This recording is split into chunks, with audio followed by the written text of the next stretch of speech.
In this video, I'll detail how to make your X account private. So if your X account is public and then you want to turn the X to private, then no one is going to be able to see all your posts, your followers, and then your reactions on Twitter or X. So if I don't know this video, you found this video informative, please don't forget to like and subscribe.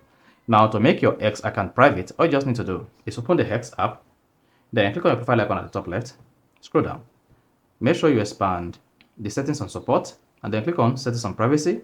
Once you click on that, then you need to come down to privacy and safety under settings, select that. Once you selected that, locate your X activity and then click on audience and tagging. Then here you should see protect your post.